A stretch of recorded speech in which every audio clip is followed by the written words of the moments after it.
ओम सहनाववतु सहनौ भुनक्तु सह वीर्यं करवावहै तेजस्विनावधीतमस्तु मा विद्विषावहै। ओम शान्तिः शान्तिः शान्तिः। ओम आप्यायन्तु ममाङ्गानि वाक्प्राणश्चक्षुश्रोत्रमतो बलमिन्द्रियाणि च सर्वाणि सर्वं ब्रह्मोपनिषदं मां ब्रह्म निराकुर्यां मा ब्रह्म निराकरोत्। अनिराकरणमस्त्वनिराकरणं मे अस्तु तदात्मनि निरतेय उपनिषत्सु धर्मास्ते मयि सन्तु। ओम शान्तिः शान्तिः शान्तिः। हरिः ओम श्रीगुरुभ्यो नमः। हरिः ओम। सदाशिवसमारम्भां शङ्कराचार्यमध्यमाम् अस्मदाचार्यपर्यन्तां वन्दे गुरुपरम्पराम्। ओम यैरिमे गुरुभिः पूर्वं पदवाक्यप्रमाणतः व्याख्याताः सर्ववेदान्ताः तान् नित्यं प्रणतोऽस्म्यहम्।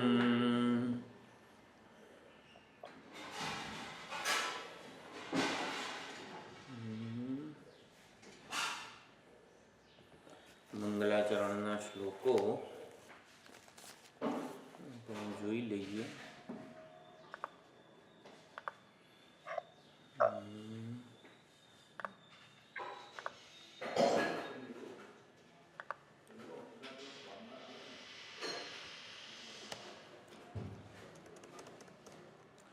ओम नमो भगवते भूमविद्याचार्याय स्कंदाय ब्रह्मिष्ठाय योगीश्वराय सोपान आरोहणवत शाखाचंद्रदर्शनवत भूमाख्य निरतिशय तत्वोपदेष्ट्रे सनत्कुमाराय न्यायतः उपसन्नाय मृदितकषायाय कृतकर्तव्याय सर्वविज्ञानसाधनशक्तिसम्पन्नाय निरतिशय श्रेयस्साधनप्राप्तिकामाय त्यक्त उत्तम अभिजन विद्यावृत्तसाधनशक्तिसम्पत्तिनिमित्त अभिमानाय सर्वविदे नारदाय देवर्षये च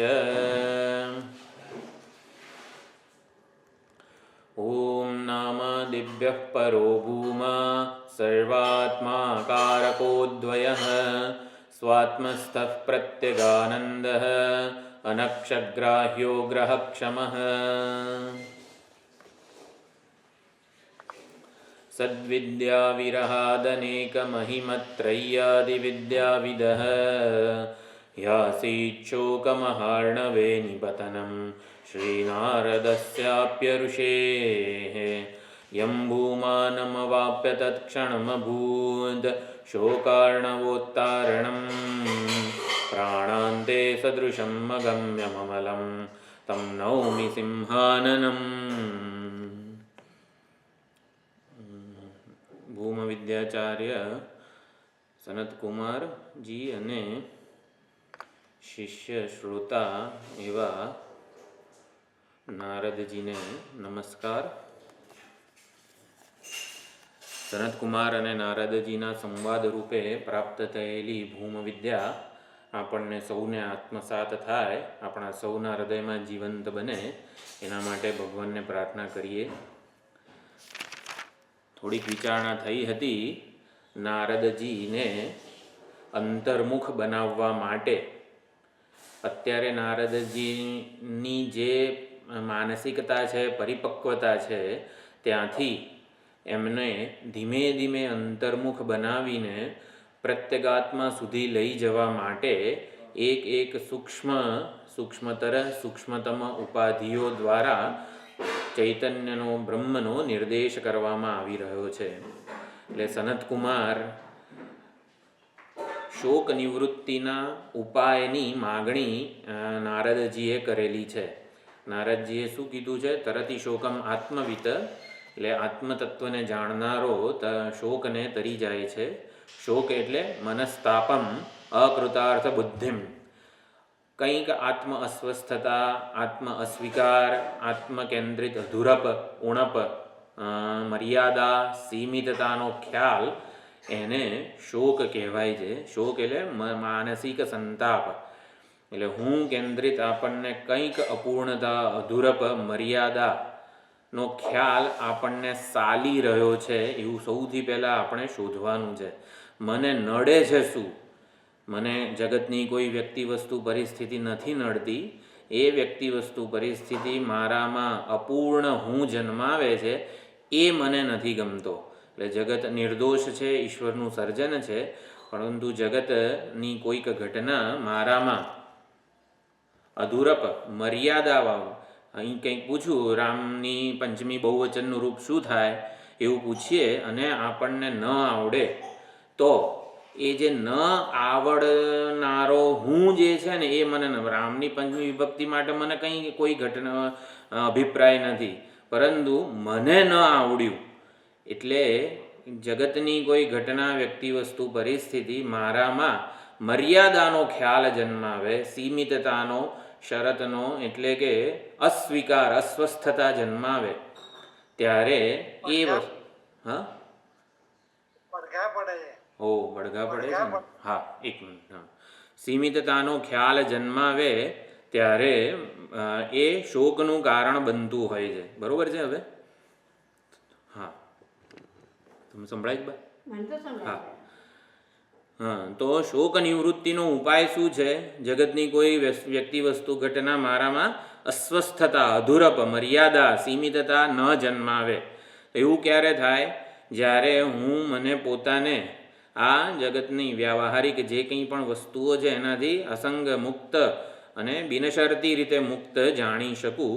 એટલે આત્મ અનાત્મ વિવેક જ્ઞાન દ્વારા જે મર્યાદા, સીમિતતા ઉપાધિમાં રહેલી છે એને ઉપાધિના સ્તરે જ સમજવું, એને હું ઉપર અધ્યારોપિત ન કરું, એ અધ્યાસ ન થાય.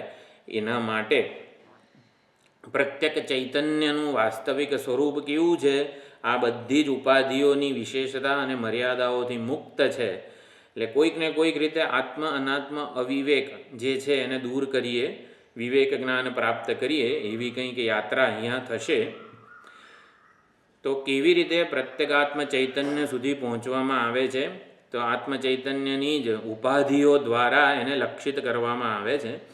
જેમ શાખાચંદ્ર ન્યાય છે, તો સૌથી પહેલાં આપણને અત્યંત સ્થૂળ વસ્તુ જેને આપણે જોઈ રહ્યા છીએ કે આ મોટું વૃક્ષ છે આંબાનું, એને પહેલાં જોઈએ, પછી એના થડને જોઈએ, એ થડની જે ઉપર જાય છે એ ડાળીને જોઈએ, એ ડાળીના અગ્રભાગને જોઈએ, અને અગ્રભાગને જોઈને પછી ડાળીને, અગ્રભાગને છોડી દઈએ અને ચંદ્રના દર્શન થાય.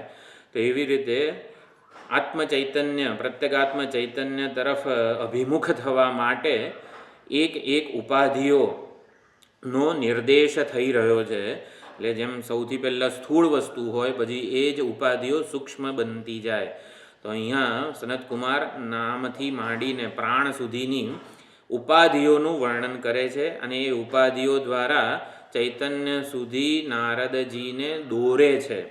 એટલે સનતકુમાર એવો ઉપદેશ આપે છે કે જેથી નારદજી સ્વયં દોરાય છે પ્રત્યેગાત્મ ચૈતન્ય સુધી.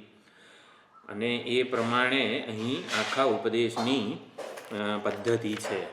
એટલે પ્રત્યેગાત્મ ચૈતન્ય જે છે એને ઉપાધિ દ્વારા જાણી શકાય છે. ઉપાધિ અને એના વિકારોથી આ ચૈતન્ય જે છે હું એ શુદ્ધ છે, નિર્વિકાર છે, એ સર્વનું અધિષ્ઠાન છે, અંતરાત્મા છે. એટલે આંખ દ્વારા આપણને જે દૃશ્યો જણાય છે એ નહીં, ત્યાંથી મનને સંકેલી લઈએ, અને આંખ દ્વારા જે જોનારો છે એમાં આંખની કોઈ મર્યાદા, વિશેષતા, સીમિતતા નથી એવું આપણે સમજીએ. અને એમ કરીને દરેકે દરેક ઉપાધિ દ્વારા એના અંતરાત્મા સુધી આપણે જઈ શકીએ છીએ. એટલે ઉપાધિઓ ધીમે ધીમે સૂક્ષ્મ, વ્યાપક બનતી જાય, એમ એમ આપણે આત્મચૈતન્યની વધારે ને વધારે નજીક આવતા જઈએ. એટલે પ્રત્યેક ઉપાધિનું અનાત્મત્વ સમજવાનું છે. અનાત્મત્વ, મિથ્યાત્વ, વિકારિત્વ, અલ્પત્વ, આવું બધું સમજવાનું છે. અત્યારે આંખ અહીંયા તો નામથી માંડીને પ્રાણ સુધીની ઉપાધિઓ છે, પરંતુ આપણે જનરલી જ્યાં જ્યાં આપણું તાદાત્મ્ય અભિમાન હોય છે, આંખ કાન નાક વગેરે બધી જ કાર્યકરણ સંઘાતમાં, તો એ જે કાર્યકરણ સંઘાતમાં આપણું તાદાત્મ્ય છે એ તાદાત્મ્ય એમાં આત્મબુદ્ધિ થયેલી છે. તો આત્મબુદ્ધિને સંકેલવી હોય તો એ અનાત્મા છે એવું સમજવું પડે. અનાત્મા એટલે ચૈતન્યનું કોઈ એ ગુણ સ્વભાવ વગેરે નથી. એટલે આંખની વિશેષતા મર્યાદા વડે મારે ચૈતન્યને માપવાની જરૂર નથી, હુંને માપવાની જરૂર નથી.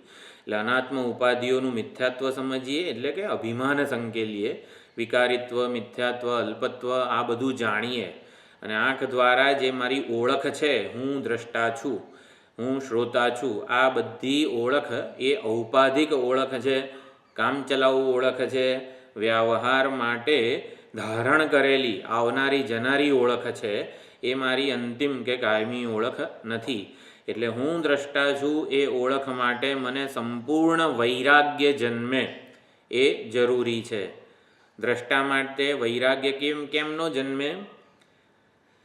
દ્રષ્ટા એટલે હુંની ઔપાધિક ઓળખ, શ્રોતા એટલે હુંની ઔપાધિક ઓળખ. તો દ્રષ્ટા શ્રોતા મનતા વિજ્ઞાતા માટે મને વૈરાગ્ય કેવી રીતે જન્મે? વૈરાગ્ય જન્મે એટલે હું મને દ્રષ્ટા રૂપે ઓળખાવા જાહેર કરવા માગતો નથી હવેથી.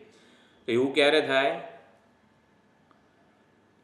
સમજીએ કે આવવા જવા વાળી જા માંથી આવવા જવા વાળી શ્રોતા બને, ઘડીમાં વક્તા બને, ઘડીમાં મનતા બને. એટલે અહંકારની બધી ઉપાધિઓ છે એ દ્રષ્ટા માટે વૈરાગ્ય જન્મે. એના માટે થોડુંક હજી બીજું કંઈ વિચાર ભાતું હોય? એ મને સંતોષ આપી નહીં શકે. દ્રષ્ટા સંતોષ નહીં આપે, બરોબર. પણ કેમ? જોઈએ છે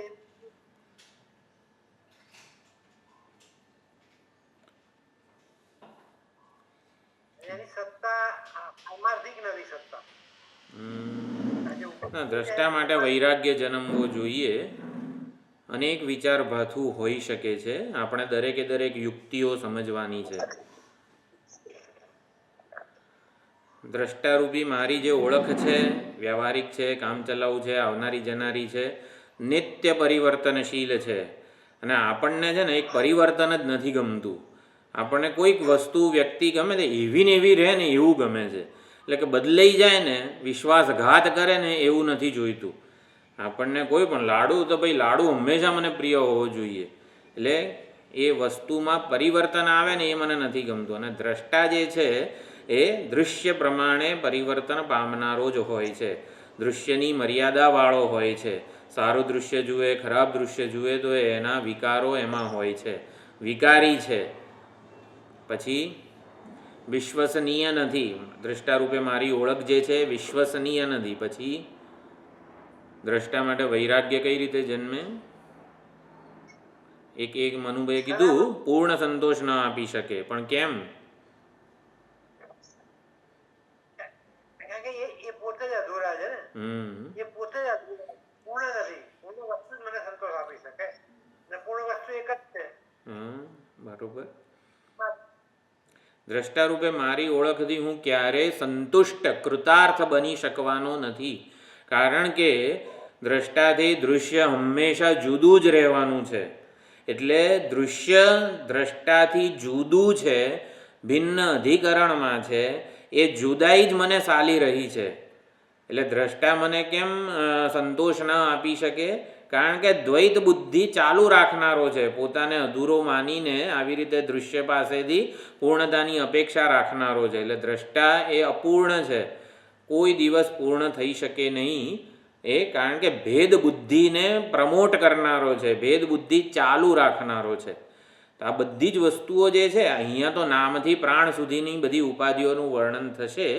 આપણે છે ને આપણો વ્યવહાર જ્યાં અભિમાનવાળો વધારે છે, તાદાત્મ્ય અભિમાનવાળો છે, ત્યાંથી આપણે સંકેલવાની છે. એટલે આપણા માટે આપણી ઉપાધિઓ અલગ હોય. જાણે કે અહીંયા તો નારદજી જે પ્રમાણે તૈયાર થયેલા છે એ પ્રમાણે યાત્રા સનતકુમાર કરાવે છે. પણ આપણે આપણી પ્રત્યેક વ્યક્તિગત અથવા તો ઔપાધિક ઓળખ માટે સંપૂર્ણ વૈરાગ્ય જન્મે અને તે વ્યક્તિત્વના સ્તરેથી તાદાત્મ્ય અભિમાનથી મુક્ત થઈએ અને જે સાચું આપણું આત્મવૈભવ છે, આત્મમહિમા છે, એને છેલ્લે સનતકુમાર સ્વરાજ્ય, એને સ્વરાટ કહેશે. સ્વરાજ્ય સામ્રાજ્યની વિભૂતિ આપણી. સ્વરાટ એટલે સોવેરિન, સોવેરિન એટલે સ્વયં સ્વસ્મિન રાજતે ઇતિ સ્વરાટ. તો એ જે સ્વરાટ છે, આત્મવૈભવ જે છે, એમાં આપણે પ્રતિષ્ઠિત થઈએ. એ પ્રમાણે ભૂમવિદ્યાનો ઉપદેશ છે. હવે નારદજી આટલું બધું ભણ્યા, 64 વિદ્યાઓ જે છે એમાં પારંગત થયા, પરંતુ પોતે કેમ શોકમગ્ન હતા, એટલે કે હું શોકથી મુક્ત થયો નથી એવું એ જાણી ચૂક્યા અથવા તો જાણી શક્યા. શ્વેતકેતુના કિસ્સામાં શોકથી નિવૃત્ત થયો નથી એવું શ્વેતકેતુ પોતે જાણી શક્યો નહોતો. જ્યારે નારદજી આટલી વિદ્યાઓમાં પારંગત હોવા છતાં પણ પોતે એ સ્તર સુધી પહોંચી શક્યા કે સમથિંગ ઇઝ નોટ કમ્ફર્ટેબલ, એટલે હું બધી જ રીતે કમ્ફર્ટેબલ નથી. એટલે એ પ્રમાણે એ શોધી શક્યા શોક નિવૃત્ત થયો નથી. આટલી બધી વિદ્યાઓ, અપરા વિદ્યા વગેરે મેં પ્રાપ્ત કરી છે, અપરા વિદ્યાનું સાચું પ્રયોજન હજી મને નથી મેં પામ્યું. અપરા વિદ્યાનું મૂળ પ્રયોજન, અપરા વિદ્યા એટલે આ જેટલી પણ નારદજીએ વર્ણવી હતી, ઋગ્વેદ, બધા વેદ, વેદાંગ, નાન, તેન, નક્ષત્ર વિદ્યા, સર્પદેવજન વિદ્યા, બધી જ વસ્તુઓ જગતમાં અત્યારે વૈજ્ઞાનિકો પણ જે કંઈ પણ વિજ્ઞાન પ્રાપ્ત કરવા મથી રહ્યા છે, બધી અપરા વિદ્યા કહેવાય. અપરા વિદ્યાનું સાચું પ્રયોજન ન જાણવાને લીધે બધી વિદ્યાઓ ઉપાધિમાં કંઈક ને કંઈક વિશેષતા ઉમેરીને અનાત્માને મહાન બનાવનારી હતી. અત્યારે વૈજ્ઞાનિકો પણ વિજ્ઞાનના જે તે ક્ષેત્રમાં પ્રગતિ કરે છે, વિકાસ કરે છે, એના દ્વારા શું થાય છે કે ઉપાધિમાં કંઈક ને કંઈક વિશેષતા ઉમેરીને અનાત્માને મહાન બનાવે છે. એટલે કે હું કોઈક રીતે મહાન બનું. જેમ રાવણને બધા જે હિરણ્યાક્ષ, હિરણ્યકશિપુ બધા અસુરો હતા, બીજા કરતાં હું જુદો રહું અને એકલો મહાન બનું. એકોહમ દ્વિતીયો નાસ્તિ વગેરે જેમ કહેવામાં આવે છે. 16મા અધ્યાયમાં આસુરી બધા લોકોનું વર્ણન છે. યક્ષે દાસ્યામી મોદિશ્ય ને આ તે બધી રીતે આસુરી લોકોનું વર્ણન છે.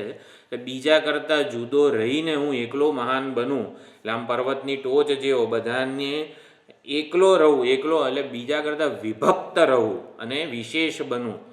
તો અપરા વિદ્યાનું સાચું પ્રયોજન ન જાણીએ ને તો આવું થાય. આપણને એકલા મહાન બનવાનું મન થાય. એટલે સાચું પ્રયોજન શું છે અપરા વિદ્યાનું, જે નારદજી ચૂકી ગયા. એટલે આપણામાં પણ એ પ્રયોજન, જે કોઈ પણ અત્યારે પણ જે કંઈ ભણી રહ્યા છીએ, એ આપણા માટે આવી રીતે નારદજી જેવી ભૂલ ન થાય આપણાથી. અપરા વિદ્યાનું સાચું પ્રયોજન શું છે? અપરા વિદ્યા જ્યારે પણ ભણીએ, સપોઝ અત્યારે વ્યાકરણ ભણીએ, છાંદોગ્ય ઉપનિષદ ભણીએ, તો એ અપરા ના રહી જાય. એ આપણને પરાવિદ્યા, બ્રહ્માકાર વૃત્તિ સુધી પહોંચાડે. અપરા વિદ્યાનું સાચું પ્રયોજન પરાવિદ્યાની પ્રાપ્તિ. એ તો બરોબર છે. સાધન તરીકે ઉપયોગ કરી અને અંતઃકરણ શુદ્ધિ. હા, એટલે અંતઃકરણ શુદ્ધિ એક શબ્દ ન રહી જાય આપણા માટે. એટલે એનું એક ડાયમેન્શન, અપરા વિદ્યાનું સાચું પ્રયોજન ન જાણવાને લીધે જ નારદજી આટલી બધી અપરા વિદ્યાઓ પ્રાપ્ત હતી છતાં શોકમગ્ન હતા. અપરા વિદ્યા ક્યારે પૂર્ણતામાં આપે? કારણ કે જેટલું બી જાણી લો તો જાણવાનું નવું બાકી રહી જ જાય. એક વસ્તુ જાણી, ધારો ઓર્થોપેડિક ડોક્ટર બને તો બાકી ફેકલ્ટીમાં તો એને રહેવાનું જ છે અધૂરું. ના, બધી વિદ્યા MBBSની અને જે આ ડૉક્ટર શાસ્ત્ર જે કંઈ પણ છે, સપોઝ એ બધી જ ભણી લીધી હોય તો બીજું કંઈક રહેશે. એટલે બધું ભણી લીધું. નારદજીએ બધું ભણવા યોગ્ય બધું ભણી લીધું હતું. એક વિદ્યા બાકી નહોતી રાખી નારદજીએ. તો હા, આત્માનું જાણનારો કોણ છે? આટલી બધી વિદ્યાઓ ભણનારો કોણ છે? એના ઉપર આવવું જોઈતું હતું નારદજીએ. એટલે આટલું બધું ભણી રહ્યો છું તો ભણનારો કેમ એવો ને એવો છે જેથી વધારે ને વધારે ભણવાનું મન થાય છે. એટલે જાણનારો કોણ છે? પ્રમાતા. એટલે પોતે પ્રમાતા બની રહીને અનેક પ્રમેયને જાણવાનો પ્રયત્ન કરી રહ્યો છે. જ્યાં સુધી હું મને પ્રમાતા માનું, એટલે મારું પ્રમાતા તરીકેનું સ્ટેટસ કે ઓળખ જાળવી રાખીને પ્રમેય ખૂટવાનું જ નથી. કારણ કે પ્રમાતા અજ્ઞાન કલ્પિત છે અને અધૂરો છે, ખોટો રજ્જુમાં સર્પની જેમ જણાઈ રહ્યો છે. અને માટે એના માટે અનેક પ્રમેય નવા ને નવા સર્જાતા જ જશે. ધિયા ધિયા જનયતે, સપ્તાન્ન બ્રાહ્મણમાં કીધું છે, આપણે જ અનેક પ્રકારના જગતને જન્માવી રહ્યા છીએ. કોણ જન્માવે છે? જગતને જોનારો જાણનારો જ જન્માવી રહ્યો છે. કારણ કે એના સાચા સ્વરૂપને નથી જાણતા, એ પોતે અજ્ઞાન કલ્પિત છે એવું સમજવાનું છે. એટલે કે અપરા વિદ્યા વડે ગમે તેટલું હું જાણીશ ને એ બધું મારાથી જુદું જ હશે. અનાત્મ વિષયક વિદ્યા હશે. અનાત્મ વિષયક વિદ્યાનો કોઈ તોટો નથી, એનો અંત જ નથી. કારણ કે પોતે પોતાનાથી ભિન્ન વસ્તુને જાણવાનો જ્યારે પ્રયત્ન થાય, પોતાની અજ્ઞાન કલ્પિત જે ઓળખ જે છે એ તો ચાલુ જ રહે છે. માટે એક ક્ષેત્ર હંમેશા વધારે ને વધારે જ સર્જાતું જશે. એટલે આ પ્રમાણે સમજવાનું. નારદજીમાં જે ભૂલ થઈ, એટલે કે આટલી વિદ્યાઓ પ્રાપ્ત કરનારો પોતે કોણ છે એવો વિચાર નથી કર્યો એમણે. એટલે આપણે પણ જ્યારે પણ કોઈ પણ વસ્તુ ભણતા હોઈએ વેદાંત શાસ્ત્રથી માંડીને, ત્યારે એ જ સમજવાનું કે મારી હું વિશેની જે ઓળખ છે, પ્રમાતાના સાચા સ્વરૂપને, જ્ઞાનનો જે આધાર છે એને જાણવાનું છે. ઉપનિષદોનું શ્રવણ એ પ્રમાતાના સાચા સ્વરૂપને જાણવા માટે, પ્રમાતા મિથ્યા છે ને એવું જાણવા માટે ભણવાનું છે. વેદાંત શ્રવણ શેના માટે કરવાનું છે? જેથી શ્રોતા મિથ્યા છે એવી ખબર પડે. મિથ્યા છે એટલે અજ્ઞાન કલ્પિત છે. એટલે કે એ પોતાનાથી ભિન્ન વસ્તુને જ્યાં સુધી આમ વેદાંત છે ને એક વસ્તુ રૂપે, એક ગ્રંથ રૂપે આપણે જોઈએ, એટલે વેદાંતને ભણું છું એમ કરીને વેદાંતને દ્વિતીય વિભક્તિમાં મૂકું, હું મને પોતાને પ્રથમા વિભક્તિમાં રાખું, આવો જે ભેદ બુદ્ધિ ચાલુ રહે ને, એ નારદજીની ભૂલ હતી. અથવા તો નારદજી એ વસ્તુના ઉપર ધ્યાન આપી નહોતા શક્યા કે ભેદ બુદ્ધિ એમની ચાલુ રહી કોઈ પણ વસ્તુનું અધ્યયન વગેરે થતું હોય ત્યારે. એટલે કે પોતાના વિષયનો ખ્યાલ ચાલુ રહ્યો ખોટો, અને એટલે અન્ય જગત કે જીવ વગેરે, જીવ જગત ઈશ્વર વિષયક ખોટો ભ્રમ ચાલુ રહ્યો. તો આ પ્રમાણે કોઈ પણ હું આ 64 વિદ્યા જાણું છું એવો અહંકાર ચાલુ રહ્યો એમ. હા, ચાલુ રહ્યો. 64 હું પ્રમાતા છું, આટલું ભણનારો, આટલું જ્ઞાન પ્રાપ્ત કરનારો છું. બીજા કરતાં તો જુદો જ, જે નથી ભણ્યો એના કરતાં જુદો જ રહ્યો ને. એટલે કે ચૈતન્યને પોતાને એણે તો વિભક્ત જ રાખ્યો અન્ય કરતાં. બ્રહ્મતમ પરાદાત યોન્યત્ર આત્મનો બ્રહ્મવેદ. આ જે મૈત્રેય બ્રાહ્મણની કંડિકા છે, ભેદ દર્શન ચાલુ રહ્યું નારદજીનું, એ એમની ચૂક થઈ ગઈ કહેવાય. એટલે એવી રીતે ભણવું કે ભેદ બુદ્ધિ જાય. એટલે વેદાંત શ્રવણ પણ ભેદ બુદ્ધિને નિર્મૂળ કરવા માટે. ભેદ બુદ્ધિ એટલે હું ને તમે જુદા છીએ એને ભેદ બુદ્ધિ નથી કીધી. પ્રમાતા પ્રમેય એટલે કે એક ચૈતન્યનું જ આ ઔપાધિક રૂપ છે, એ સાચી વસ્તુ નથી. પ્રમાતા પ્રમેય બધા એક ચૈતન્યના જ ઔપાધિક રૂપો છે. એટલે ભેદ એ અજ્ઞાન કલ્પિત છે, અજ્ઞાન વડે જન્મેલી વસ્તુ છે ભેદ બુદ્ધિ. સર્પ બુદ્ધિ એ દોરીના અજ્ઞાનને લીધે જન્મેલી છે. સર્પ નથી જન્મ્યો અજ્ઞાનમાંથી. સર્પનું સર્જન, સર્પ તો કોઈ કાળે, એ તો અસત જ છે, કોઈ કાળે જન્મ્યો નથી. સર્પ બુદ્ધિ અજ્ઞાનનું સર્જન છે, સર્પ બુદ્ધિ મિથ્યા છે. એટલે ભેદ બુદ્ધિ જે છે, ભેદ નામની વસ્તુ છે જ નહીં ઈશ્વરના સર્જનમાં. જે કંઈ છે અનેકતા વિવિધતા હોય, પરંતુ ભેદ નામની વસ્તુ ચૈતન્યમાં નથી. એટલે ઘડો કરતાં વસ્ત્ર જુદું છે એને ભેદ નથી કીધો. ઘડો કરતાં વસ્ત્ર જુદું છે એને ભેદ નથી કીધો. ઘડાને તો ભેદ કોને કીધો છે? ચૈતન્યમાં આપણે અનેકતા કલ્પીએ, એટલે કે હું અને તમે જુદા છો એવું જે આપણે માનીએ, ઉપાધિની અનેકતા વિશેષતાને આપણે ચૈતન્યની માની લઈએ, એને ભેદ કે જુદાઈ કીધી છે. જેને વેરો આંતરો પણ કહી શકાય. ભેદને સમજવા માટેનો શબ્દ છે વેરો આંતરો. તો આપણે એટલે ચૈતન્યને જુદું માનીએ, વિભક્ત માનીએ એકબીજા કરતાં, ત્યારે વ્યવહાર જે છે ને એ આપણો જુદો થઈ જતો હોય છે. અને જ્યારે પ્રેમ, મૂલ્યો વગેરે ભાવનાઓ સેવીએ ત્યારે વ્યવહાર જુદો થતો હોય છે. એટલે આપણા વ્યવહારનો પાયો અભેદ બુદ્ધિ હોવું જોઈએ, વ્યવહારનો પાયો ભેદ બુદ્ધિ ન હોવી જોઈએ. એટલે વેદાંતનું શ્રવણ કરીએ ત્યારે પણ અભેદ બુદ્ધિ જે છે એ ખાસ આપણે લક્ષ્ય તરીકે રાખવી જોઈએ. એટલે આત્મજ્ઞાનના હા અવયવોને જ્યાં સુધી જુદા ગણીએ આપણે, હાથ પગ, બરાબર, વાસ્તવમાં તો એક શરીર, એક અંગી જ છે. એટલે ભેદ બુદ્ધિને છે ને નિર્મૂળ કરવાની એક બહુ જ સુંદર બૃહદારણ્યકની કંડિકા છે. એટલે ભેદ બુદ્ધિને સમજવાની કંડિકા છે બ્રહ્મતમ પરાદાત મૈત્રેયી બ્રાહ્મણની, અને અભેદને સમજવા માટે અંતર્યામી બ્રાહ્મણની કંડિકા છે નાન્ય દતોસ્તિ દ્રષ્ટૃ. આપણા બધાની આંખો દ્વારા જોનારું ચૈતન્ય એક જ છે, આપણા બધાના કાન દ્વારા સાંભળનારું ચૈતન્ય એક જ છે. ચૈતન્યમાં કોઈ ભેદ નથી. આ નાન્ય દતોસ્તિ દ્રષ્ટૃ જે છે ને, નાન્ય દતોસ્ત્રી વિજ્ઞાતૃ, નાન્ય દતોસ્તિ શ્રોતૃ વગેરે જે અંતર્યામી બ્રાહ્મણની કંડિકા છે એ બહુ જ મહત્ત્વની છે અભેદને સમજવા માટે. એટલે એક ઉપનિષદની કંડિકા એટલું વિચારભાથું આપણને આપે છે, એના ઉપર આપણે જેમ જેમ વિચારીએ ને એમ એનું ડાયમેન્શન ખબર પડે. હા, એટલે આત્મજ્ઞાનના ઉપદેશની સુંદર પદ્ધતિ અહીંયા સનતકુમાર નારદજીને કહી રહ્યા છે. એક પ્રતીકમાં, અત્યારે નામથી પ્રાણ સુધીની ઉપાધિઓને પ્રતીક રૂપે આપણે સ્વીકારવાની છે. એટલે જ્યાં નારદજીની આસક્તિ હોય ત્યાં એ પ્રતીકમાં બ્રહ્મ બુદ્ધિ સ્થાપિત કરાવે છે સનતકુમારજી. આપણે આ જ વસ્તુને સામાન્ય દ્રષ્ટાંત દ્વારા સમજ્યા. એક ઓલા માણસને ભેંસમાં પોતાની બહુ જ આસક્તિ હતી, પોતાની ભેંસનું બહુ એને ચિંતન થતું હતું, તો કેવું મહાત્માએ કીધું કે આ ભેંસ રૂપે તો સાક્ષાત શંકર ભગવાન જ તારી પાસે તારી સાથે વ્યવહાર કરવા માટે આવ્યા હતા. એટલે ભેંસની આસક્તિ કેવી રીતે દૂર કરી?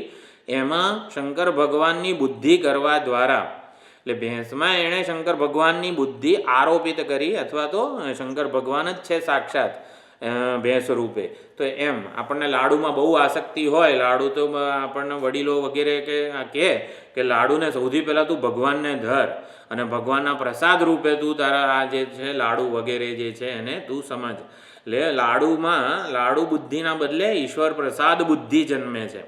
તો કેવું આખો અભિગમ બદલાય છે. લાડુ તો લાડુ જ છે, ભેંસ તો ભેંસ જ છે, પરંતુ જેમાં જ્યારે ભગવદ બુદ્ધિ કરવામાં આવે, સૌથી પહેલાં ભેંસમાં ભગવદ બુદ્ધિ થાય, પછી ભગવાનમાં ભેંસ બુદ્ધિ. એટલે જ્યાં જ્યાં આપણે ભગવાનના દર્શન કરીએ ત્યાં ત્યાં આપણી આસક્તિનો જે વિષય છે આપણને પછી એ છૂટી જાય અને માત્ર ભગવાનના જ દર્શન પ્રાધાન્યપણે રહે. તો આ પ્રમાણે એવી જ રીતે નારદજીને છે ને અનેક બધું શાસ્ત્રો અને વિદ્યાઓ પ્રાપ્ત કરી હતી.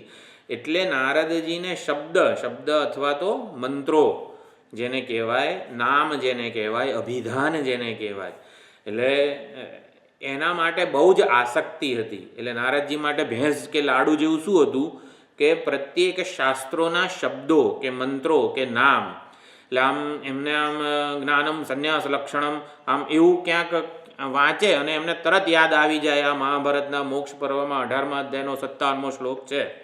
એટલે આવી રીતે નામ વાસના હતી નારદજીને. એટલે કે એ શબ્દો, મંત્રો કે અભિધાન જે છે ને એના વિશે બહુ જ આસક્ત હતા, અથવા તો બહુ જ એમણે અભ્યાસ કરેલો હતો. એને વિદ્યારણ્ય સ્વામીજી કહે છે નારદજીને શબ્દ વાસના હતી. શબ્દ વાસના એટલે શબ્દ માટે એમને બહુ જ પ્રેમ હતો, આસક્તિ હતી. શબ્દ માટે બધું જ છોડીને એ પોતે એકાગ્ર થઈ શકતા હતા. એટલે આવું શબ્દ વાસના કે કયો અધ્યાયનો કયો શ્લોક છે ને આમ ઊંધેથી બોલવાનું ચાલુ કરે ભગવદ્ ગીતા તોય આવડે, અને ટૂંકમાં બધી જ રીતે શબ્દ ક્ષેત્રના જ્ઞાતા હતા. એ કોઈ પણ શબ્દ કેવી રીતે પણ એનો શું અર્થ થાય, મંત્રવિત અને મંત્રના અર્થવિત પણ હતા. એટલે નારદજીને જે પ્રતીક હતું નામ વગેરે એમાં બ્રહ્મ બુદ્ધિ કરવાની સનતકુમારે કહી. જેમ ભેંસ અને ભગવાનમાં સામ્ય શું છે કે ભાઈ શંકર ભગવાનનું જે શિવલિંગ છે એ પણ કાળા રંગનું હોય અને ભેંસ પણ કાળા રંગની હોય. તો એવી રીતે નામમાં બ્રહ્મ બુદ્ધિ કરવાની કીધી. તો નામ અને બ્રહ્મ વચ્ચે સામ્ય શું છે તો કે નામ સર્વવ્યાપક છે અને બ્રહ્મ પણ બૃહત્વાદ બ્રહ્મ એમ કરીને સર્વવ્યાપક છે. એટલે સર્વવ્યાપકત્વ ગુણ બંનેમાં રહેલો છે. એટલે નામમાં બ્રહ્મ બુદ્ધિ થઈ શકે છે. એટલે નામમાં બ્રહ્મ બુદ્ધિ કેમ થાય? કારણ કે કંઈક સમાનતા હોય તો બુદ્ધિ અથવા તો ઉપાસના થઈ શકે. તો નામથી પ્રાણ સુધીની અહીંયા ઉપાસનાઓનું વર્ણન હશે. એટલે નામમાં બ્રહ્મ બુદ્ધિ કરવી એટલે શું? તો જે આ જેમ ભેંસમાં ભગવાન બુદ્ધિ કરી, લાડુમાં ઈશ્વર પ્રસાદ બુદ્ધિ કરી, એવી રીતે શબ્દ બ્રહ્મના જ્ઞાતા હતા નારદજી. શબ્દ બ્રહ્મ કહેવાય કે પ્રત્યેક શબ્દમાં એ પૂરેપૂરી આસક્તિ, એના અર્થમાં પણ આસક્તિ ધરાવનારા હતા. શબ્દ વાસના હતી. એટલે શબ્દોનું ધ્યાન કરી શકે એવા હતા નારદજી. પરંતુ શબ્દોનું ધ્યાન કરી શકે એવા હતા, શબ્દનું તાત્પર્ય જાણતા નહોતા. પ્રત્યેક શબ્દ એનું તાત્પર્ય તો બ્રહ્મ છે. શબ્દનો લક્ષ્યાર્થ જે કહેવાય છે એ બ્રહ્મ છે. એ તાત્પર્ય જાણતા નહોતા, એના અર્થને જાણતા હતા. અને એટલા માટે અલ્પ એવા શબ્દો પૂર્ણ એવા બ્રહ્મનું જ્ઞાન કરાવવા માટે પ્રતીક કે તીર બને એવી રીતે સનતકુમારે ઉપદેશ આપ્યો. એટલે નારદજી ને માટે સનતકુમારે નામમાં બ્રહ્મ બુદ્ધિ કરવાની કીધી. એટલે નામમાં જે અપૂર્ણતા કે વગેરે જે છે એ જતું રહે અને મહાનતા કે પૂર્ણતાનું આવાહન થાય. જેમ ભેંસ તો એક અત્યંત અલ્પ વસ્તુ છે, એમાં ભગવત બુદ્ધિ કરીએ તો કેવું મહાન થઈ જાય એ પ્રતીક. કૃષ્ણ ભગવાનનો જે શ્રી વિગ્રહ હોય એમાં સાક્ષાત કૃષ્ણ પરમાત્માની ભાવના કરીએ છીએ. તો જે ભાવના કરીએ છીએ એ તત્વ પોતે કેટલો મહાન છે, વિશાળ છે, બ્રહ્મ છે. તો એવી રીતે પૂર્ણતાનું આવાહન કરવા માટે નામ પ્રતીક બને છે. પ્રતીકોપાસના કહી શકાય. એટલે નામરૂપી પ્રતીકમાં ઈશ્વર બુદ્ધિ કે બ્રહ્મ બુદ્ધિ જાળવીને ઉપાસના કરવાનું સનતકુમારે કહ્યું કે તારી આ શબ્દ વાસના છે તો શબ્દ જ બ્રહ્મ છે. શબ્દ એ બ્રહ્મ જેટલું વ્યાપક છે. હવે શબ્દ બ્રહ્મ છે એવી ઉપાસના કરવામાં આવે તો નારદજીને શું પ્રાપ્ત થાય?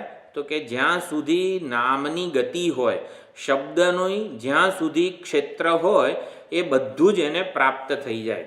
જેમ કે શનિ ગ્રહ એવું બોલીએ અને શનિ ગ્રહ ઉપર નારદજી પહોંચી જાય. વર્ણન આવી રીતે આવે કે નામની ઉપાસના કરવાથી નામની જ્યાં સુધી ગતિ છે ત્યાં સુધી આ ઉપાસક પહોંચી જઈ શકે છે. એટલે શનિ ગ્રહ બોલતા શનિ ગ્રહ પર પહોંચી જાય. શનિ ગ્રહ ઉપર જઈને કરવું જ શું? જાણે કે શનિ ગ્રહ ઉપર ગયા હોઈએ, સ્વર્ગમાં ગયા હોઈએ અને જે સુખ પ્રાપ્ત થાય એ નારદજીને ત્યાં બેઠા બેઠા પ્રાપ્ત થઈ જાય. આ જ વસ્તુને નારદજીનો પૌરાણિક જે પુરાણોમાં કેવું હતું કે નારદજીને અપ્રતિબદ્ધ ગતિ કહેવામાં આવ્યા હતા. ગમે ત્યાં વિચરણ કરી શકે માણસ, ગમે ત્યાં વિચરણ કરી શકે છે. એ સિમ્બોલિક ફોર્મ છે. હકીકતમાં આપણને પણ જેનું નામ કે શબ્દની ઉપાસના કરી હોય તો જે શબ્દ હોય ને એના અર્થ સુધી એ પહોંચી જાય છે. નામ ઉપાસક હોય એની ઉપાસના જ્યારે વિરુદ્ધ કલ્પના વગરની થાય, એટલે કે ઉપાસના પરિપક્વ થઈ જાય, ત્યારે ઉપાસક જે શબ્દ બોલે, ઘડો એવું બોલે તો એને ઘડો પ્રાપ્ત થઈ જાય. લાડુ બોલે તો લાડુ પ્રાપ્ત થઈ જાય. એટલે શું? લાડુ પ્રાપ્ત થવાથી જે એને કૃતાર્થતા કે સુખ મળે છે ને એ લાડુ પદાર્થની એને જરૂર ન પડે. એટલે આવું સમજવાનું છે. નામનું જ્યાં સુધી, શબ્દની જ્યાં સુધી ગતિ છે ત્યાં સુધી એ પહોંચી જાય છે. એટલે કે શબ્દ જ્યાં સુધી લઈ જઈ શકે છે એ એને અહીંયા ગયા વગર જ પ્રાપ્ત થઈ જાય છે. એટલે સ્વર્ગ એવું બોલતાની સાથે નારદજી સ્વર્ગમાં પહોંચી જાય. એટલે શું? સ્વર્ગમાં જે કંઈ પણ જઈને સુખ વગેરે પ્રાપ્ત થતું હોય એ બધું જ એને પ્રાપ્ત થઈ જાય છે. એટલે એ પ્રમાણે એનો અર્થ આવો છે. એટલે ગમે ત્યાં પહોંચી જાય છે નારદજી. એટલે શું કે નામ એમણે ઉપાસના એવી કરી હોય છે. ઉપાસના એ બનવાની ક્રિયા છે અને જ્ઞાન એ જાણવાની વસ્તુ છે.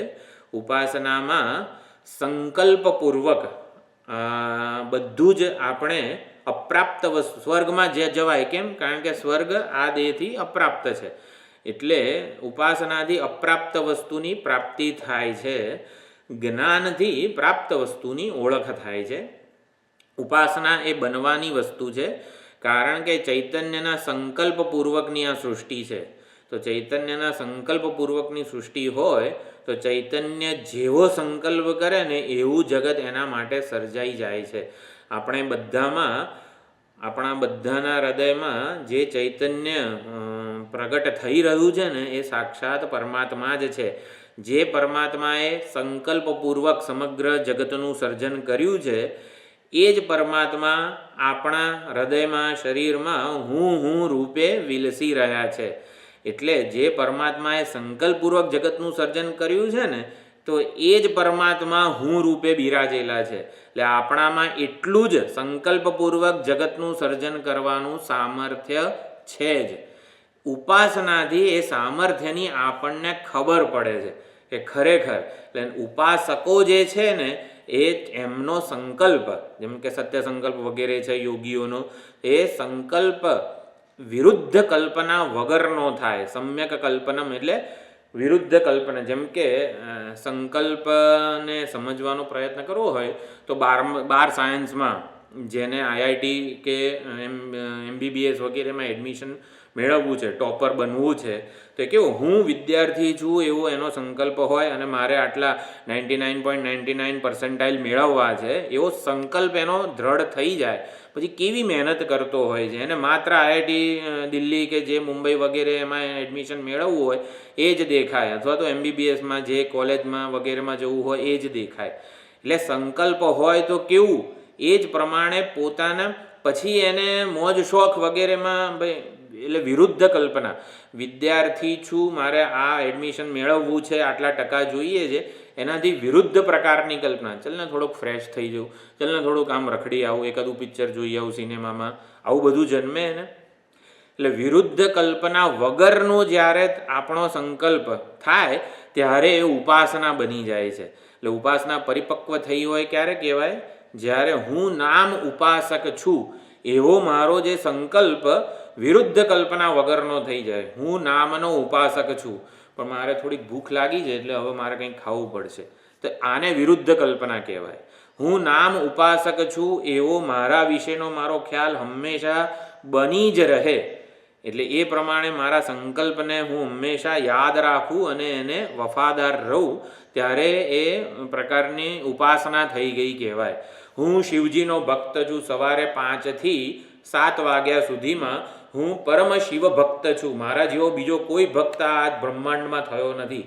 એટલે એવો સંકલ્પ આપણે સેવીએ કે સવારે 5 થી 7 સુધીમાં હું ઉપમન્યુથી માંડીને જેટલાય શિવ ભક્તો છે બધાનું હું મારામાં આવાહન કરું, શ્રેષ્ઠમાં શ્રેષ્ઠ શિવ ભક્ત હું બનું. સપોઝ આવું હોય, ચલો 5 થી 7 દરમિયાન હું શિવ ભક્ત છું, એટલે મારા વિશેનો ખ્યાલ શું થયો? હું શિવ ભક્ત છું. એને શિવજીની ઉપાસના કહેવાય. એટલે શિવ ભક્ત બનીને પછી જે શિવજીની અભિષેક, સેવા, પૂજા વગેરે થાય તો એ ઉપાસના એને એ પ્રકારનો ઘડે છે, પછી એ બધા જ શિવ ભક્તોમાં અત્યંત ઉત્કૃષ્ટ થઈ જાય છે. એટલે ઉપાસના એ બનવાની ક્રિયા છે.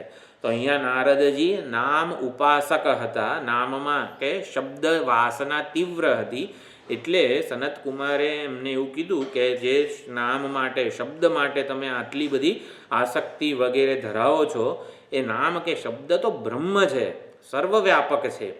એટલે તમે આ નામ ઉપાસક જે છે, એટલે કે હું નામ ઉપાસક છું, નામમાં તમે બ્રહ્મ બુદ્ધિ કરો, એટલે તમારી જેમાં આસક્તિ છે એમાં તમે ઈશ્વર બુદ્ધિ, બ્રહ્મ બુદ્ધિ કરો, તો તમારે બ્રહ્મનો સર્વવ્યાપક ગુણ જે છે, સર્વવ્યાપક છે, વિશાળતા વગેરે જે કંઈ પણ છે એ તમને પ્રાપ્ત થશે. એટલે નામ બ્રહ્મની એમણે ઉપાસના કરી, ઉપાસના ચાલુ રાખી, છતાં પણ નામનું જે વ્યાવહારિક ક્ષેત્ર છે ત્યાં સુધીનું એમને ફળ પ્રાપ્ત થઈ ગયું. જ્યાં જ્યાં ઉપાસનાનું વિધાન હોય ત્યાં ફળ હોય છે. એટલે જે ઓલો મંત્ર છે, યાવત નામનઃ ગતમ તસ્ત્રસ્ય કામચારો ભવતી, તો એ પ્રમાણે નામના ક્ષેત્રના જ્ઞાતા થઈ ગયા. નામના ક્ષેત્રના એ પોતે જે કંઈ પણ સિદ્ધિઓ છે ને એ બધી એમને પ્રાપ્ત થઈ ગઈ. છતાં પણ એ પૂછે છે અસ્તિ ભગવઃ નામનઃ ભૂય ઇતિ, એટલે કે આ નામને ઉપાસના કરવાથી વિશાળતા, એટલો અહંકાર વિશાળ તો થયો પરંતુ હજી કૃતાર્થતા, શોક નિવૃત્તિ નથી થઈ. એટલે નારદજી દરેક ઉપાસનાના ફળને શોક નિવૃત્તિ રૂપી સંદર્ભ સાથે સરખાવે છે કે નામની ઉપાસના કરવાથી મને કૃતાર્થતા જન્મી, મારો હું વિશેનો ખ્યાલ જે છે અધૂરપ અપૂર્ણતા વગેરે દૂર થયો, એટલે હું વિશેનો ખ્યાલમાં પૂર્ણતા સંતુષ્ટિ કૃતાર્થતા જન્મી. એ એમણે સંદર્ભ હંમેશા ચેક કરતા રહ્યા છે અને એટલા માટે આગળ આગળ આગળ વધ્યા છે. એટલે ગમે તે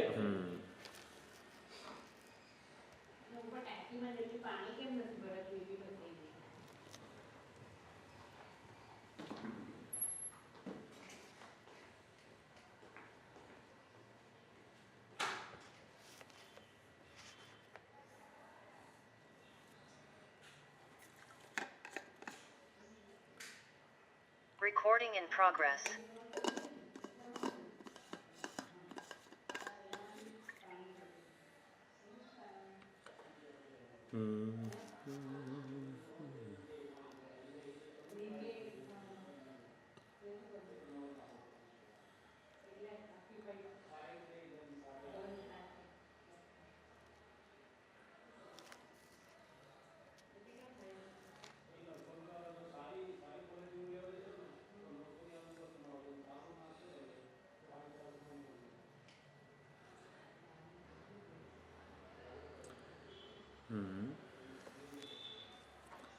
ક્યાં હતા?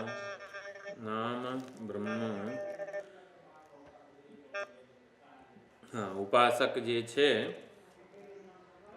નારદજીએ ઉપાસનાથી શોક નિવૃત્તિ વગેરે થઈ, એટલે કે કૃતાર્થતા જન્મી ખરી, મારા હું વિશેનો જે ખ્યાલ છે એ સુધર્યો વગેરે થયું ખરું, એ એમણે સંદર્ભમાં રાખ્યું અને એ તો હજી પ્રાપ્ત થયું નથી. માટે નારદજી પૂછે છે નામ કરતાં કંઈ વધારે શ્રેષ્ઠ, વધારે વ્યાપક છે કે જેમાં બ્રહ્મ બુદ્ધિ થઈ શકે, એવી રીતે નારદજી પૂછી રહ્યા છે. એટલે કે સર્વવ્યાપક વસ્તુ, વિશાળ મહાન વસ્તુ, મહાનતાની અવધિ, વિશાળતાની અવધિ કઈ છે કે જેને પ્રાપ્ત કરીને હવે વધારે કંઈ પ્રાપ્ત કરવા યોગ્ય મહાનતા વગેરે નથી. એટલે બિનશરતી વ્યાપકતા, બિનશરતી સ્વતંત્રતા નારદજી ઈચ્છી રહ્યા છે. બિનશરતી એટલે આ પ્રમાણે ફળ ના મળ્યું એટલે એ પૂછે છે.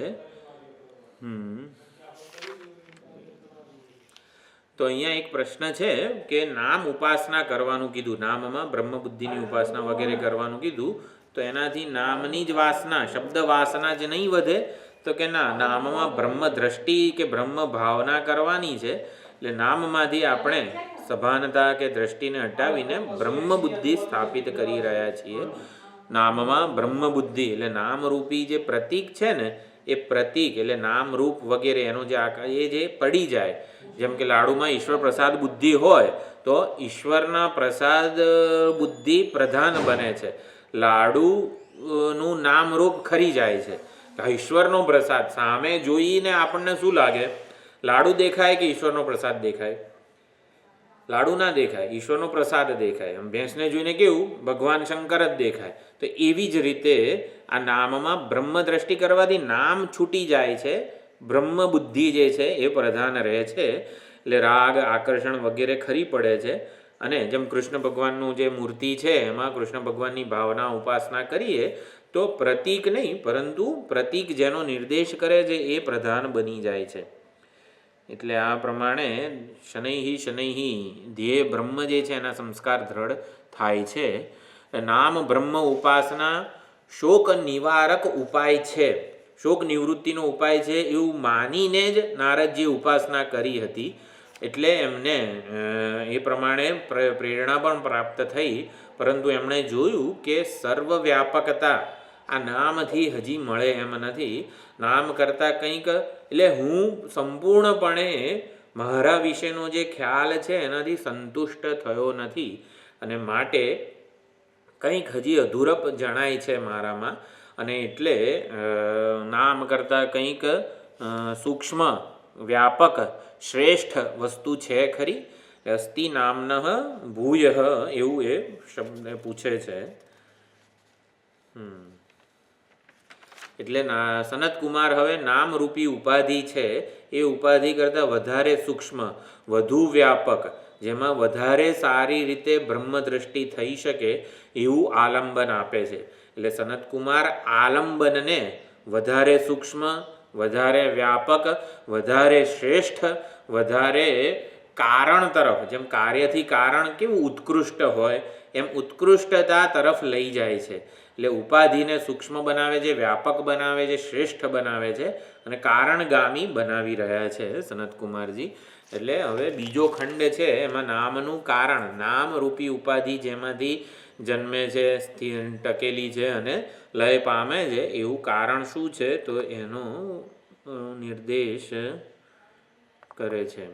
તો એ બીજો મંત્ર આપણે જોઈએ. એટલે અહીંયા જે છે નામ એવ એતત, જે એની પહેલાનો મંત્ર હતો એમાં નામ એવ એતત, આ બધું જ તમે જે કંઈ પણ ભણ્યા છો ને એ તો નામ માત્ર છે, શબ્દ માત્ર છે. અને માટે નામ ઉપાસવૈથી, તો નામમાં બ્રહ્મ બુદ્ધિપૂર્વક ઉપાસના કરો એવું જ્યારે કીધું ત્યારે સયો નામ બ્રહ્મ ઇતિ ઉપાસ્તે, જે નામમાં બ્રહ્મ બુદ્ધિ કરે છે, યાવત નામનઃ ગતમ તત્ર અસ્ય યથા કામચારો ભવતી, નામનું જ્યાં સુધી ક્ષેત્ર છે, નામ જેટલું વ્યાપક છે ને એટલો વ્યાપક આ ઉપાસક થઈ જાય છે. તો અને પછી પૂછે છે અસ્તિ ભગવઃ નામનઃ ભૂય ઇતિ, હે ભગવાન નામ કરતાં વધારે કંઈ શ્રેષ્ઠ, સૂક્ષ્મ, વ્યાપક, ચઢિયાતું છે ખરું? તો સનતકુમાર કહે છે નામનઃ વા ભૂય અસ્તિ ઇતિ, નામ કરતાં વધારે ચડિયાતું છે. તો ત્યારે કહે છે તન્મે ભગવાન બ્રવીતુ ઇતિ, તો તે મને ભગવાન આપ કહો. આ નામનઃ કઈ વિભક્તિ છે? પાંચમી વિભક્તિ. નહીં, હા પાંચમી, કમ્પેરિઝન છે. નામ કરતાં વધારે શું ચડિયાતું છે એટલે પંચમી વિભક્તિ છે. તો હવે વાણી એટલે કે બીજો ખંડ જે છે વાગ વાવ નામનઃ ભૂયસી. તો અહીંયા જો વાણી જે છે ને એ સ્ત્રીલિંગ છે એવી ખબર પડે. કેમ? કારણ કે ભૂયસી એવું લખેલું છે. તો આવી જ રીતે લિંગની ખબર પડતી હોય છે, સ્ત્રીલિંગ છે, પુલ્લિંગ છે, કયો શબ્દ છે. તો વાક, વાવ એટલે વાક વૈ શબ્દ છે અને એચો એ વાયાવહ સંધિ પ્રમાણે વાવ થઈ જાય છે. એટલે વાક વૈ નામનઃ ભૂયસી, વાણી ખરેખર નામ કરતા ભૂયસી, હા ચડિયાતી છે, શ્રેષ્ઠ છે, સૂક્ષ્મ છે, વ્યાપક છે. કેટલા અર્થ થયા ભૂયસીના? ચડિયાતી શ્રેષ્ઠ, ચડિયાતી એટલે શ્રેષ્ઠ. બીજું? હા, વ્યાપક, હા, સૂક્ષ્મ છે, વ્યાપક છે, શ્રેષ્ઠ છે અને હજી એક વસ્તુ છે, હજી એક વસ્તુ. હા એટલે શ્રેષ્ઠ એટલે જ ચડિયાતું એવું સમજો. પછી બીજું કંઈક? મોટી. આ વ્યાપકમાં મોટું આવી ગયું. કારણ, કારણ જો કાર્ય કરતા કારણ જે છે એની સત્તાથી માંડીને મહત્વથી માંડીને બધું વધારે હોય. અલંકાર કરતાં સુવર્ણનું કેવું મહત્વ છે? કેમ? કારણ કે કારણ છે. તો એવી જ રીતે કારણ છે ભૂયસી, એટલે કે દરેકનું કારણ અહીંયા બતાવી રહ્યા છે, નામથી પ્રાણ સુધી. પ્રાણમાંથી જ આ બધા જન્મેલા છે એવું છેલ્લે કહેશે. એટલે સૌથી વધુ વ્યાપક છે ને વ્યાવહારિક સત્તામાં સૌથી વધુ વ્યાપક પ્રાણ છે. વ્યાવહારિક રેલ્મ, વ્યાવહારિક સત્તામાં સૌથી વધુ વ્યાપક શું છે? પ્રાણ છે, પ્રાણ તત્વ. એ સમષ્ટિ પ્રાણ જે છે ને એની વાત થશે. એ પ્રમાણે અહીંયા કારણ છે, શ્રેષ્ઠ છે, સૂક્ષ્મ છે, વ્યાપક છે વગેરે. ભૂયસી વાગ્વા ઋગ્વેદમ વિજ્ઞાપયતી, આ વાણી જે ઋગ્વેદના મંત્રોને જણાવે છે, યજુર્વેદ, સામવેદ, આ જે 64 વિદ્યાઓ હતી એ બધી અહીંયા ગણી લેવાની. કે વાણી વડે જ આ બધા શબ્દોનું જ્ઞાન થાય છે, શબ્દોના અર્થનું જ્ઞાન થાય છે. તો વાણી એટલે અહીંયા કોમ્યુનિકેશન એવું સમજીએ આપણે. તો વાણી એ સૌથી મોટી ભેટ છે મનુષ્યને, ઈશ્વર દ્વારા મળેલી. એટલે બુદ્ધિ તો કહેવાય, પરંતુ વાણીને લીધે આપણે કેટલું બધું એક ભાવનાઓ, લાગણીઓથી માંડીને બધું જ અભિવ્યક્ત કરી શકીએ છીએ. બીજા કોઈ પ્રાણી વગેરેને છે ને આ વાણી વગેરે નથી મળી. અને એટલે શબ્દોનું જે અહીંયા છે ને વાણીની વ્યાખ્યા આપેલી છે. એટલે વાણી વડે જ અહીંયા જે લખ્યું બધી જ વસ્તુ વાક એવ એતત સર્વમ વિજ્ઞાપયતી, બધી જ વસ્તુઓ નારદજી તમે જે કંઈ પણ વિદ્યા પ્રાપ્ત કરી છે બધું વાણી જ જણાવીએ છે. વાચમ ઉપાસ્વ ઇતિ, એટલે તમે જે કંઈ પણ ભણ્યા છો એ બધું આ વાણી જ જણાવે છે. વાણી દ્વારા જ ઉપદેશ રૂપે તમે જાણ્યું છે. માટે વાણી નામ કરતાં, શબ્દ કરતાં, અભિધાન કરતાં શ્રેષ્ઠ છે. નામ કે શબ્દને પ્રગટ કરનારી છે. નામ કે શબ્દનું કારણ છે. તો એ પ્રમાણે વાણીમાં બ્રહ્મ બુદ્ધિ કરવાનું નારદજીને કહ્યું. અહીંયા ભાષ્ય છે વાક ઇતિ ઇન્દ્રિયમ, એટલે વાક ઇન્દ્રિયનો અહીંયા જે જીહ્વા અથવા તો વાણી ઇન્દ્રિય છે એનો નિર્દેશ થઈ રહ્યો છે. તો વાણી ઇન્દ્રિય કોને કહેવાય? તો જીહ્વા મૂલાદિ અષ્ટસુ સ્થાનેષુ સ્થિતમ.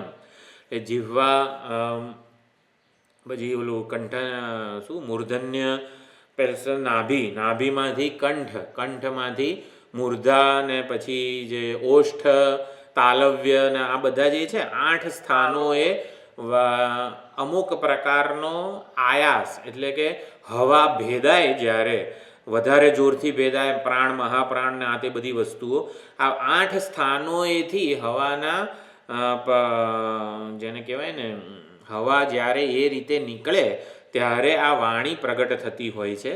એ જીવવા અષ્ટ સ્થાનેષુ સ્થિતમ, આ 8 સ્થાનોમાં જે સ્થિત છે. વર્ણાનામ અભિવ્યંજકમ, આ વર્ણો જે શબ્દો જે છે એનું અભિવ્યંજક એટલે કે અભિવ્યક્ત કરનારું છે. વર્ણાશ્ચ નામ ઇતિ નામનઃ ભૂયસી વાક ઇતિ ઉચ્યતે. તો નામ કે શબ્દો જે છે, વર્ણો છે, એનું અભિવ્યક્ત કરનારી આ વાણી છે. કાર્યાદિ કારણમ ભૂય દૃષ્ટ લોકે, તો કાર્ય કરતા કારણ વધારે સૂક્ષ્મ વ્યાપક કારણરૂપ હોય છે એવું લોકમાં જણાય જ છે. કથમ વાક નામનઃ ભૂયસી આહ, તો નારદજીને કહે છે સનતકુમાર કે વાણી કેવી રીતે નામ કરતાં શ્રેષ્ઠ છે. તો વાણી જ આ બધું જણાવે છે. ઋગ્વેદ, સામવેદ, યજુર્વેદ બધી જ વસ્તુઓ. ધર્મ અધર્મનું જ્ઞાન પણ આપણને વાણી દ્વારા મળે છે. વર્ણાશ્રમના કર્તવ્યોનું જ્ઞાન પણ વાણી દ્વારા મળે છે. જીવન વ્યવહાર કેવી રીતે જીવવો એનું જ્ઞાન પણ આપણને વાણી એટલે કે ઉપદેશ દ્વારા જ મળે છે. અને માટે જે કંઈ પણ આપણી પાસે જ્ઞાન છે એનો સ્ત્રોત આ વાણી અથવા તો ઉપદેશ જ છે. માટે વાણી એ નામ કરતાં, શબ્દ કરતાં વધારે વ્યાપક છે. અને માટે નામમાં બ્રહ્મ બુદ્ધિ કરવાની કીધી. સયો વાચમ બ્રહ્મ ઇતિ ઉપાસ્તે, તો જે વાણીને બ્રહ્મ રૂપે ઉપાસે છે, યાવદ વાચઃ ગતમ તત્રાસ યથા કામચારો ભવતી, એટલે વાણીના ક્ષેત્રનો એ જ્ઞાતા બની જાય છે. અને એને વાણી દ્વારા જે કંઈ પણ અભિધાન છે એ બધું જ અભિધેય પ્રાપ્ત થઈ જાય છે. એટલે વાણી સુધી આપણે પહોંચીએ. એટલે નારદજીએ કેમ ગયું, વાણી એટલે વાચ બ્રહ્મ છે એવી ઉપાસના કરી સર્વમ વિજ્ઞાપયતી. એટલે થોડો સમય બ્રહ્મ ઉપાસના, નામ બ્રહ્મ ઉપાસના કર્યા પછી, નામ એ બ્રહ્મ છે એવી બુદ્ધિ સેવ્યા પછી આવી રીતે નામનું કારણ એવી વાણીમાં બ્રહ્મ બુદ્ધિ કરવાની કીધી. એટલે નામ કરતાં વધુ શ્રેષ્ઠ વ્યાપક આ વાણી છે. એટલે વાણીમાં સરળતાથી બ્રહ્મ બુદ્ધિ થઈ શકે છે કારણ કે એ વ્યાપક છે. તો કયા 8 સ્થાનો છે? આનંદગીરી લખે છે. ઉરહ, કંઠ, શિરઃ, જિહ્વામૂલમ, દંતાઃ, નાસિકા, ઓષ્ઠૌ, તાલુ. આ 8 સ્થાનોથી વર્ણોને અભિવ્યક્ત કરનારી વાણી ઇન્દ્રિય જે છે એ પ્રગટ થાય છે. અને નામનું, શબ્દોનું જ્ઞાન કરાવે છે. ધર્મનું જ્ઞાન કરાવે છે. વાણી રૂપી ઇન્દ્રિયને લીધે જ આપણો આટલો વિકાસ થયો છે. મનુષ્યેતર જીવો કરતાં વિકાસ થવામાં આ વાણીનો ખૂબ જ મોટો ફાળો છે. જ્ઞાનની અભિવ્યક્તિ થઈ શકે છે વાણી દ્વારા. લખેલા શબ્દો વાણીની જ અભિવ્યક્તિ છે. વાણી ના હોત, સપોઝ વાણી નથી વ્યવહારમાં, અત્યારે રસોઈ બનાવી છે, કેટલું મરચું નાખવું જોઈએ, મરચું તીખું છે એવું જ્ઞાન કઈ રીતે થયું? આપણને સપોઝ આપણા દાદીમાને, મમ્મીને ખબર છે કે મરચું, આપણને ખબર નથી.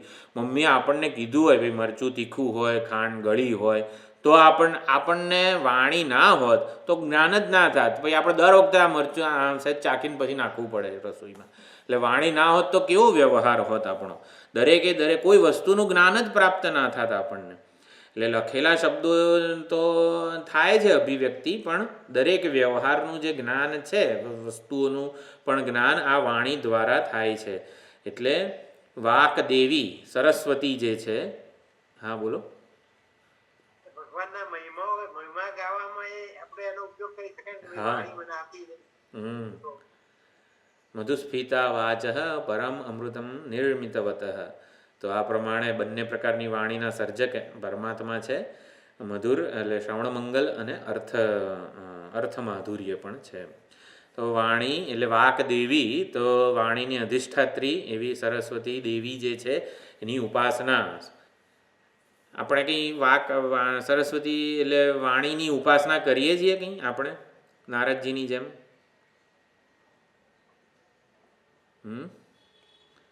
આપણે વાણીની ઉપાસના ભાષા શીખીએ બધી વાણીની ઉપાસના છે. હા ભાષા શીખીએ, વ્યાકરણ શીખીએ, બધું ભાષાની ઉપાસના. જો ઉપાસના એટલે ઉત્કૃષ્ટ બુદ્ધિ, જેમ કે શિવજીની ઉપાસના કઈ રીતે થઈ કે ખાલી એમને ઓલા શિવલિંગ ઉપર જળ ચડાવી દઈએ, દૂધ ચડાવી દઈએ, એને ઉપાસના નથી કીધી.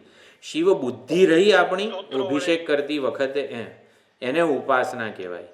એટલે બ્રહ્મ બુદ્ધિ. હા માનસ પૂજા. જો હું એવું પૂછું છું, વાણીમાં બ્રહ્મ બુદ્ધિ કરવાની કીધી સનતકુમારે નારદજીને. આપણે વાણીમાં બ્રહ્મ બુદ્ધિની ઉપાસના કરી છે ખરી? કરેલી છે એટલે કહું છું. કરેલી છે, બધાએ કરેલી છે એટલે જ પૂછું છું. ભગવાનની સ્તુતિ આપણે વાણી દ્વારા જ કરીએ છીએ. પ્રગટ સ્થૂળ રૂપે આમ હજી વધારે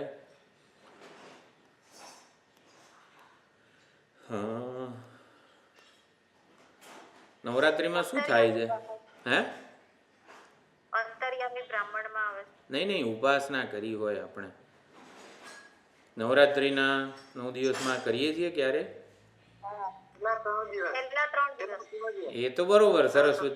સરસ્વતી પૂજન કર્યું ને આપણે. દર નોમના દિવસે રાત્રે જે પૂજા કરીએ છીએ, સ્વામીજી કઈ રીતે કરાવે છે? આપણા બધા પુસ્તકોને એક સુંદર પોટલીમાં મુકાવે છે ને એમાં આવાહનનો મંત્ર શું હોય છે? અસ્મિન પુસ્તક મંડલે માં સરસ્વતી આવાહયામી. આવું બધું કરાવે છે ને. સરસ્વતી નોમના દિવસે જે કરીએ છીએ વાણીની ઉપાસના છે બ્રહ્મ બુદ્ધિથી. એટલે કે વાણી એટલે આપણે જે ગ્રંથો ભણીએ છીએ વાણી રૂપ જ છે, ઉપદેશાત્મક જ છે. તો આપણે એટલે જેમ કે આપણને ખબર જ નથી હોતી કે આપણે આ ઉપાસના કરીએ છીએ. શિવજીની અંગ્રહ ઉપાસના કરીએ જ છીએ. આત્માત્વમ ગિરિજામતી સહચરાહ. તો આપણને ખબર જ નથી શિવજીની એટલે પ્રાણની અંગ્રહ ઉપાસના કરીએ ત્યારે કરીએ શિવજીની. અત્યારે આપણા માટે પ્રાણ એટલે શું? શિવજી, કૃષ્ણ ભગવાન આપણા ઈષ્ટ દેવતા. એટલે ઈષ્ટ દેવતાનું આવું રામ, કૃષ્ણ, શિવજી વગેરે રૂપ હમણાં આવ્યું છે. બાકી પહેલાં ઈષ્ટ દેવતા એટલે પ્રાણ જ હોય. કારણ કે પ્રાણ જે છે ને, સમષ્ટિ પ્રાણ, એ જ આખા જગતને ચલાવનારો છે. અત્યારે આપણે શું ભણીએ છીએ? ભગવાન જ સંપૂર્ણ જગતને ચલાવે છે. ભગવાનની શક્તિથી જ આ ગ્રહો નક્ષત્રો ચાલી રહ્યા છે, અણુ પરમાણુ ફરી રહ્યા છે. તો એ જ પ્રાણનું અત્યારે નામ શિવજી, કૃષ્ણ ભગવાન, રામ ભગવાન છે. એટલે અત્યારે આમ પ્રાણથી આપણને આમ અંદર કંઈ હશે પ્રાણ, હવે જે હોય. પણ એ વખતે વૈદિક કાળમાં પ્રાણ એટલે રામ, કૃષ્ણ અને શિવજી જેવા હતા. એટલે અત્યારે આ પ્રાણથી આપણને કંઈ પ્રેમ નથી જન્મતો. અને કૃષ્ણ બોલતાની સાથે કેવો પ્રેમ જન્મે છે, એક ભાવના જોડાઈ જાય છે. એટલે પ્રાણનું જ નવું નામ રામ, કૃષ્ણ, શિવજી ને બધું છે. દેવી ને વિનાયક ને બધું છે. એટલે પ્રાણના જ રૂપો છે. પ્રાણ જ અંગી છે ને આ બધા અંગો છે, એવું છે. એટલે ચાલો ક્યાં હતા આપણે? વાગ્દેવીની ઉપાસના. તો અસ્મિન પુસ્તક મંડલે આપણે સરસ્વતીમાં આવાહયામી વગેરે જે કરીએ છીએ સરસ્વતી નોમના દિવસે આપણા આશ્રમમાં, તો એ વાણીની જ ઉપાસના છે બ્રહ્મ બુદ્ધિથી. એટલે મા સરસ્વતી એટલે બ્રહ્મ જે છે, ભગવાન તત્વ જે છે, પરમાત્મા તત્વ, એનું આવાહન કરીએ છીએ. આપણી વાણીમાં આપણે જે ભણીએ છીએ ગ્રંથો, એમાં સાક્ષાત ભગવાનનું આવાહન કરીએ છીએ. અને જેથી એ આપણી વિદ્યા પ્રાપ્ત થાય અને વિદ્યા દ્વારા મોક્ષ વગેરે જે છે એ આપણને મળે. તો એક બીજી એક વસ્તુ કહેવાની હતી. નામથી પ્રાણ સુધીની ઉપાસનાઓ જો કે આગળ આવશે. સકામ ભાવે પણ થાય છે, નિષ્કામ ભાવે પણ થાય છે. એટલે શું એ પણ ચાલો આગળ મન વખતે કદાચ આવશે એ વસ્તુ. તો ઓલું વાક જે બહુ જ પ્રસિદ્ધ એક મંત્ર છે, ઓમ પ્રણો દેવી સરસ્વતી વાજેભીર વાજિનીવતી દીનામ વિત્ર્યવતુ. આપણી જે નારાયણી નમોસ્તુતે પુસ્તક છે ને, એમાં સરસ્વતી દેવીનો આ મંત્ર છે. અને લગભગ જે ચેલકારી બ્રધર્સના બધા જે ચેન્ટિંગ હોય છે એમાં આ મંત્રને શાંતિપાઠ તરીકે બોલીને પછી એ પોતાનું ચેન્ટિંગ શરૂ કરે છે. એટલે આ મંત્ર ખૂબ જ આપણી નારાયણી નમોસ્તુતિમાં છે. સરસ્વતી ના જે સરસ્વતી દેવીના જે મંત્રો છે એ પ્રણો દેવી સરસ્વતી વાજેબિર વાજિનીવતી દીનામ વિત્ર્યવતુ અને ઓમ હ્રીમ શ્રીમ ઐમ વાગ્વાદિની ભગવતી અરહન્મુખવાસિની સરસ્વતી મમ આસ્ય પ્રકાશમ કુરુ કુરુ સ્વાહા. આ બધા પણ મંત્રો છે. તો વાણીમાં બ્રહ્મબુદ્ધિ કરવી, વાણીમાં ચૈતન્ય બ્રહ્મબુદ્ધિ કરવી એટલે બ્રહ્મ ચૈતન્ય સર્વવ્યાપક ચૈતન્યનું નામ છે. એટલે વાણી આપણા માટે એક સ્થૂળ વસ્તુ નથી. વાણીમાં બ્રહ્મબુદ્ધિ કરીએ છીએ. ચૈતન્ય સ્વરૂપા જે છે મા સરસ્વતી એની આપણે બુદ્ધિ કરીએ છીએ. એટલે વાણી નિત્ય એટલે બ્રહ્મના જે ગુણો છે ને એ બધા વાણીમાં આપણને પછી જણાય. વાણી નિત્ય થાય આપણા માટે, નિત્ય થાય, ઉપદેશ એટલે જ્ઞાન કરાવનારી થાય. એક સ્થૂળ આ શબ્દો સંભળાય છે એને વાણી એવી વાણી ન રહે પછી. એટલે શબ્દોનો નાશ થઈ જાય પરંતુ વાણી દ્વારા એ શબ્દો પુનઃ આવી રીતે અભિવ્યક્ત થાય છે. સર્વ વિદ્યાઓને વાણી જ પ્રગટ કરે છે. એટલે બધું જ જ્ઞાન, આને ઘાસ કહેવાય, આને ખુરશી કહેવાય, આને કેમેરો કહેવાય, આને લેપટોપ કહેવાય, આ બધી જ વસ્તુઓનું જ્ઞાન આપણને વાણી દ્વારા થાય છે. એટલે નામ કરતાં વાણી નામને જણાવનાર છે, નામને પ્રકાશિત કરનાર છે, નામનું કારણ છે. નામ કરતાં વધારે વ્યાપક હોવી જોઈએ. જે પ્રકાશિત કરનાર હોય એ કારણ હોય એટલે સર્વ એ વધારે વ્યાપક હોય. હૃદયજ્ઞમ ને અહૃદયજ્ઞમ બધું ઘણા બધા વાણી શું શું જણાવે છે ને એનું આ મંત્રમાં બધું લખેલું છે. તૃણ વનસ્પતિ શ્વાપદાની આ કીટ પતંગ ધર્મ અધર્મનું સત્ય અનૃત સાધુ અસાધુ વગેરે બધું જ જ્ઞાન વાણી કરાવે છે. એટલે વાણી ન હોત ને તો કશું આપણે જાણી ન શકત, અનુભવની આપલે પણ ન થાત. એટલે બધાએ સ્વતંત્રપણે બધું જાણવું પડે, કોમ્યુનિકેશન ન થાત. અને વાણી બ્રહ્મ છે એવી સકામ ઉપાસના. સકામ ઉપાસના એટલે જો સકામ ઉપાસના અને નિષ્કામ ઉપાસનામાં ફરક શું છે? સકામ ઉપાસના એટલે વાણી દ્વારા જે વાણીની ઉપાસના કરવા દ્વારા, વાણીમાં બ્રહ્મબુદ્ધિ વગેરે કરવા દ્વારા જે ફળ મળે છે એ ફળ વધારે મહત્વનું બની જાય આપણા માટે. એને એટલે ફળ તરફ દ્રષ્ટિ હોય છે. હવે ફળ કોને મળે છે? ઉપાસકને. એટલે હું વાણીનો ઉપાસક છું એટલે હું મારા વિશેનો જે ખ્યાલ એટલે અહંકાર જે છે એ પોતે વધારે ને વધારે વ્યાપક બને છે. તો વાણીની સકામ ઉપાસનામાં શું અને નિષ્કામ ઉપાસનામાં શું ફરક છે? બંને ઉપાસના કરવાથી અહંકાર જે છે, અહંકાર એટલે વાણી, હું વાણી ઉપાસક છું એ પ્રમાણે જે પોતાના વિશેનો ખ્યાલ છે એ વધારે ને વધારે વ્યાપક બને છે. એટલે વિશાળ બનતો જાય છે અને વાણીનું જે ક્ષેત્ર હોય ત્યાં સુધી એ પોતે એક ક્ષેત્રનો જ્ઞાતા થઈ જાય છે બંને પ્રકારની ઉપાસનામાં. પણ વાણીની સકામ ઉપાસના જો થઈ હોય એટલે વાણી ઉપાસના દ્વારા જે ફળ મળે છે એ ફળમાં આસક્તિ રહી હોય, જે લાભ થાય છે લાભમાં ધ્યાન હોય તો એટલું જ એનું ફળ હોય છે. જે વાણીને દ્વારા જે કંઈ પણ દૃષ્ટ ફળ મળે એ મળે છે. પરંતુ જો વાણીની નિષ્કામ ભાવે ઉપાસના થઈ હોય તો વાણી રૂપી આલંબનને છોડવાની એક પરિપક્વતા, તાકાત, મેચ્યોરિટી વગેરે પ્રાપ્ત થાય છે. એટલે કોઈ પણ આલંબનમાં સાધન બુદ્ધિ હોય, આલંબન બુદ્ધિ હોવી એટલે સાધન સાધ્ય બની જાય જો સકામ ઉપાસના કરી હોય તો. હવે આપણને કોઈક કહે કે હું બ્રાહ્મણ છું એટલે સંધ્યાવંદન કે ગાયત્રી જપ કરવાના, ચલો વેદે આચાર્યોએ આપણને આજ્ઞા આપી. હવે સકામાં ઉપાસના હોય ને તો ગમે તે થાય હું તો ગાયત્રી કે સંધ્યાવંદન નહીં જ છોડું, અંત સુધી ચાલુ જ રહે. પછી કંઈક ઉત્કૃષ્ટ વસ્તુ પ્રાપ્ત થઈ હોય ને તો પણ શિબિરમાં જઈએ ને તો પણ સવારનો ક્લાસ નહીં ભરવાનો. કેમ? હું તો ગાયત્રીના જપ કરું છું. વસ્તુ કેવી છે? સકામ ઉપાસનામાં શું થાય છે? એ આલંબનને, એ પગથિયા કરતાં ઉત્કૃષ્ટ વસ્તુ મળતી હોય તો એ છોડવાનું મન નથી થતું. સાધનમાં સાધ્ય બુદ્ધિ થઈ જાય છે સકામ ઉપાસનાને લીધે. નિષ્કામ ઉપાસના હશે તો એ નામને એટલે કે પ્રતીકને, આલંબનને છોડવાનું એટલે એવી સ્વતંત્રતા કે પરિપક્વતા આપણામાં આવી શકે છે કે જેથી એક પગથિયું ઉપર ચઢી શકીએ. આપણે પગથિયાને એની જરૂરિયાતથી મુક્ત થઈ શકીએ. સકામ કર્મ કરીએ અને નિષ્કામ કર્મ કરીએ એમાં ફરક શું છે? સકામ કર્મ કરીએ ને તો પછી એ કર્મમાં આસક્તિ થઈ જાય. આ કર્મ વડે મને આટલી ઓળખ મળી છે, હું આવું કરું છું ને તો જ મારું કંઈક લોકો વાહ વાહ કરે છે. એટલે કોઈ દાડો એ કર્મ છોડવાનું મન થાય પછી આપણને? નિષ્કામ કર્મ કરે તો કર્મ કરવાની જરૂરિયાતથી મુક્ત બનવાનું છે, એટલે જ તો કર્મરૂપી આપણને સાધન આપેલું છે. કે કર્મ જે આંતરિક દબાણ અધૂરપ વગેરેથી મુક્ત કરવા માટે આપણને આપવામાં આવેલું છે. જેમ માળામાં આસક્તિ થઈ જાય તો આ માળાને લીધે જ મને આટલે સિદ્ધિઓ પ્રાપ્ત થઈ છે, એટલે માળા વડે ઈશ્વરનું ચિંતન કરવાનું હતું. તો માળારૂપી પગથિયું કે સાધન આલંબન છોડવાનું છે અને જે આગળ વધવાનું છે.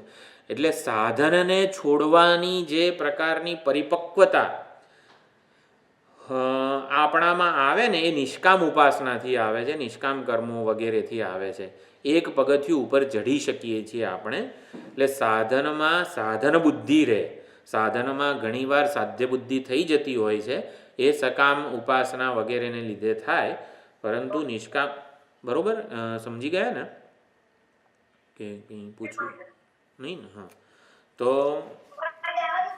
એક મિનિટ. તો હા, એટલે સકામ ઉપાસનાનું ફળ, નિષ્કામ ઉપાસનાનું ફળ તો આ જ છે. અહંકાર જે છે, જાણનારો પ્રમાતા છે, એ વધારે ને વધારે વ્યાપક સૂક્ષ્મ બને છે. પણ નિષ્કામ ભાવે ઉપાસના કરીએ તો આગળ વધાય. નારદજીની જેમ એક જે પગથિયું હતું ને એ ચઢીએ આપણે.